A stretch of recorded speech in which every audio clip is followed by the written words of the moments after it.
नमस्कार दोस्तों, मैं फवादिया निज़ामी आपका स्वागत करती हूँ। आज हम पहुँचे हैं अजबपुर में सरस्वती विहार में। यहाँ पर पंचम बिष्ट जी हमारे साथ हैं। सर नमस्ते, कैसे हैं आप? मैं बढ़िया ठीक हूँ। सर आपसे जानना चाहेंगे, अभी रिसेंटली कल परसों ही आपके द्वारा यहाँ पर महिलाओं की रामलीला कराई गई। तो सर आपसे जानना चाहेंगे, बिल्कुल ये एक नया कॉन्सेप्ट है, तो सर आप इस बारे में कुछ बताना चाहेंगे? देखो, उत्तराखंड की राजधानी देहरादून में पहली बार हमारे द्वारा रामलीला की गई और वो रामलीला महिला कलाकारों द्वारा की गई है। इस महिला कलाकारों में हमारी 35 साल से लेकर के 72 साल तक की महिलाओं ने मंचन किया है और सभी अपनी पारिवारिक पृष्ठभूमि से, जिनके बच्चे हैं, नाती हैं, पोते हैं, उन लोगों ने यहाँ पे मंचन किया था। और हमारा एक कॉन्सेप्ट है कि महिलाएं, जब आज से 35 साल पहले हम लोग रामलीला टीवी में चिपके रहते थे, रामलीलाएं होती थी, बीच में 3 दशक में सब लोग भूल गए थे। हमारे बच्चे, हमारी जनरेशन केवल मोबाइल तक ही सीमित हो गए थे। मोबाइल में चिमटे हैं, मोबाइल पे लगे रहते थे। मेरे साथ हमारे जो विकास समिति के महासचिव श्री गजेंद्र सिंह भंडारी, जो अखिल गढ़वाल सभा के महासचिव भी हैं, जो कौतिक मेला भी करवाते हैं, उनका एक कॉन्सेप्ट था कि क्यों ना बिष्ट जी हम देहरादून में और सरस्वती विहार में एक रामलीला करें, और रामलीला भी हो तो महिलाओं की हो। तो हमें बहुत अच्छा रिस्पांस मिला, जो हमने सोचा भी नहीं था। इस रामलीला में तमाम बच्चे, हमारे छोटे से लेकर के, और हमारे मंच पे यहाँ पे रामलीला में 105 साल की भी हमारी माताएं आई, जिसको हमारी विकास समिति के द्वारा सम्मानित किया गया। नंबर 2, जो यहाँ सरस्वती विहार विकास समिति है, हमने केवल बैकडोर से काम किया है। हमने यहाँ पे तीन जो है संस्थाएं बनाई हैं महिलाओं की। जैसे हमारे संचालन समिति बनी, खान पान समिति बनी और सुरक्षा समिति, उसमें हमने सैकड़ों महिलाओं को जोड़ा। हमारी महिलाओं ने ही संचालन किया। हमारी महिलाओं ने यहाँ पे जो कुछ दानदाता थे उनके नाम पड़े, जो भी सारी व्यवस्था पहली बार राजधानी देहरादून में महिलाओं और हमारी मातृ शक्ति के द्वारा किया गया। धन्यवाद सर। सर आपसे एक बात और जानना चाहेंगे दूसरे वाले सर से। सर आप पहले थोड़ा सा अपना परिचय दे दीजिए। नमस्कार। पहली बात तो आपका यहाँ पे बहुत बहुत स्वागत है, थैंक यू सर। क्योंकि आप पिछले 10 दिनों से यहाँ पर रामलीला चल रही थी और आप जो इलेक्ट्रॉनिक मीडिया का, प्रिंट मीडिया का जो समिति को सहयोग मिला, उसके फलस्वरूप यहाँ पर इतनी भीड़ हुई। और यहाँ पर 16 तारीख से ही जब रामलीला शुरू हुई थी और आज 11वां दिन है, लगातार भीड़ बढ़ती रही। और मैं यहाँ पर सचिव हूँ गजेंद्र भंडारी, और यहाँ पर जो हमारे अध्यक्ष जी ने कहा कि यहाँ पर सारी व्यवस्था महिलाओं के द्वारा थी, जो हमारे क्षेत्र की महिलाएं हैं। और हमारे लिए जो महिला सशक्तिकरण की बात करते हैं, तो इससे मतलब अच्छा उदाहरण और देखने को कहीं नहीं मिल सकता है कि कलाकार भी महिलाएं हैं, व्यवस्था जो जितनी भी व्यवस्थाएं कर रही महिलाएं कर रही है, और जो देखने वाले भी हैं 95% महिलाएं ही और बुजुर्ग महिला थी। हमने समिति के माध्यम से कल ही हमने ऐसे महिलाओं को चिन्हित किया जो सबसे मतलब वरिष्ठ महिलाएं, जो लगातार 10 दिनों से रामलीला देखने आ रहे हैं। इसमें 2 महिलाएं, एक महिला श्रीमती श्यामा रावत जो 102 वर्ष की थी, उनका सम्मान किया। एक महिला हमारी पुलमा रमोला जी हैं, वो 92 ईयर्स की है। तो वो महिला लगातार 10 दिनों से यहाँ फ्रंट कुर्सी में बैठ के रामलीला का मंचन देख रही थी, और उनके जो चेहरे में खुशी हम देख रहे थे। शायद हमें ऐसे लग रहा था कि वो अपने ज़माने को याद करोगे, हमारे यहाँ रामलीला ऐसे होती थी। तो जो हमने खुशी उनके अंदर देखी, तो हमने समझ लिया ये जो हमने जो जिस उद्देश्य से हमने रामलीला करी थी, ये हमारा उद्देश्य सफल हो गया।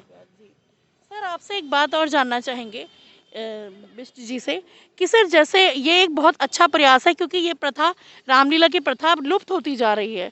इसी के द्वारा हमारे जो बच्चे हैं वो इस चीज़ को समझेंगे। और सर इस बारे में आप कुछ कहना चाहेंगे? देखिए, ऐसा है, हम लोग सनातनी हैं और श्री राम पुरुषोत्तम भगवान राम से हमें एक मर्यादा ही मिलती है कि पिता क्या होता है, माँ क्या होती है, भाई क्या होता है, और अपनी पत्नी क्या होती है।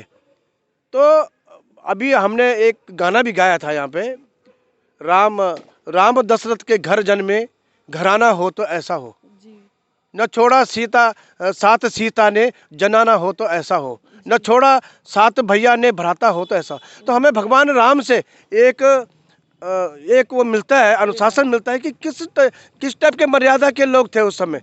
आज की डेट में बच्चे हमारे कहाँ जा रहे हैं? हमारे बच्चे जब इस रामलीला को देखते हैं तो बहुत कुछ सीखेंगे कि हमारे पिताजी ने जो वचन दे दिया है वो काम करना है, हमारी माँ ने जो कह दिया है वो काम करना है, मेरे बड़े भाई ने जो मुझे आज्ञा दे दी है वो मुझे वो करना है। तो यही कुछ हम लोगों ने सोचा इस रामलीला से हम, जहाँ हमारे बच्चे आजकल सब गलत दिशा की तरफ बढ़ रहे हैं, ड्रग्स की तरफ, नशा की तरफ जा रहे हैं, हम चाहते हैं कि बच्चों कुछ संस्कार सीखे इस रामलीला से।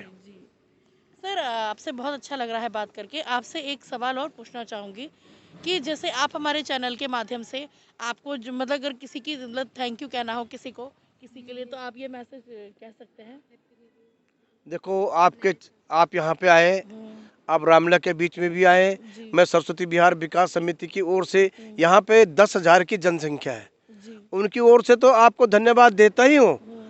और आपको यह भी कह दूँ मैं, हमने यहाँ पे इस रामलीला में कोई अतिथि नहीं बुलाए, जी। लेकिन महिलाओं की जो रामलीला थी, जी। उस महिलाओं की रामलीला ने इस प्रदेश के बड़े बड़े पॉलिटिशियन, जी। चाहे हमारे यहाँ 70 विधायक हैं, 70 विधायक की अध्यक्षा श्रीमती रितु खंडूरी जी स्वयं यहाँ आई। हमारी महिला आयोग की अध्यक्षा बहन कुसुम कंडवाल जी यहाँ पे आए। बहन जो हमारी संस्कृति विभाग की डायरेक्टर है बीना भट्ट जी, वो यहाँ पे आए। इसके अलावा अन्य पॉलिटिकल लोग भी अपना आप यहाँ है, और विधायक तो करीब करीब सारे विधायक यहाँ पे आ गए।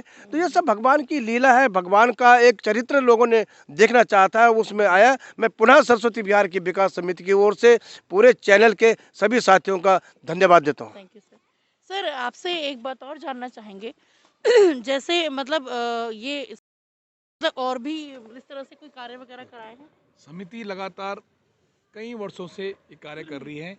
अभी 4 साल पहले कोविड का जो असर था, तो यहाँ के क्षेत्र के युवाओं ने, समिति के पदाधिकारी ने मिलकर 51 दिन तक यहाँ पे भोजन बांटा, 400-500 पैकेट डेली। और इसके अलावा कुछ ऐसे यहाँ पे हमारे मोहल्ले में आसपास में ऐसे लोग रहते थे जो होटलों में नौकरी करते थे, छोटे नौकरी करते थे, जो किराए में रहते थे, तो उनको कच्चा राशन भी दिया। तो ये काम, मास्क बांटे हमने गढ़वाल में, क्योंकि गढ़वाल में खाने पीने की कमी नहीं थी, लेकिन हमने वहाँ पे चाय पत्ती, चीनी, साबुन ये तक बांटे, हमने गांव में बांटे। ये काम समिति कर रही है। ठीक है सर। सर आपसे एक बात और पूछना चाहूँगी, या सर जैसे अब नया साल आने वाला है, बस कुछ ही दिन रह गए हैं, तो सर आप हमारे चैनल के माध्यम से हमारे व्यूअर्स को कुछ कहना चाहेंगे? देखो, आपके चैनल के माध्यम से मैं कहना चाहता हूँ, सरस्वती बिहार विकास समिति एक रजिस्टर्ड संस्था है। जी। हम इसके अलावा एक हमारा मंदिर है, बहुत बड़ा मंदिर है, भव्य मंदिर बनाया हम लोगों ने। उसमें मार्च को हमारी प्राण प्रतिष्ठा होगी। भगवान का शिव का दरबार आएगा, भगवान राम का दरबार आएगा, भगवान कृष्ण का दरबार आएगा, नंदी जी की महाराज की फ़ोटो आएगी, और ये तमाम चीज़ें होंगी। और हम 2024 के पूर्व संध्या पर यहाँ सरस्वती बिहार विकास समिति, जहाँ रामलीला की हमने स्थगित किया है, वहीं 27 तारीख को जो हमारी रात्रि होगी, वो हमारे युवा साथियों की ओर से एक संगीतमय संध्या हो रही है। कल इसी जगह पे हमारी बहुत प्रसिद्ध गायिका संगीता ढोंडियाल जी, फरसवाण जी, दर्शनलाल फरसवाण जी, और इस क्षेत्र के जितने छोटे स्कूल हैं, उनके हमारे बच्चे वो सब यहाँ कल के रात को कार्यक्रम देंगे। तो ये मेरा है, और आपके चैनल से सभी लोगों को बहुत बहुत शुभकामनाएं, एडवांस में 2024 की शुभकामनाएं देता हूँ। Thank you sir. सर आप दोनों ने मानव चेतना टीम को अपना कीमती समय दिया, इसके लिए धन्यवाद। नमस्कार, धन्यवाद। नमस्कार। Thank you sir. दोस्तों, मैं यही आशा करती हूँ कि सर ने जो कार्यक्रम बताया है यहाँ पर आएँ और यहाँ के लोगों का हौसला अफजाई कराएं। इसी के साथ फवादिया निज़ामी को दीजिए इजाज़त। फवादिया निज़ामी अपने सहयोगी अजय कुमार जी के साथ, माहिरा और विशाल के साथ, मानव चेतना न्यूज़ देहरादून। और देखते रहिए मानव चेतना और बने रहिए हमारे साथ। धन्यवाद।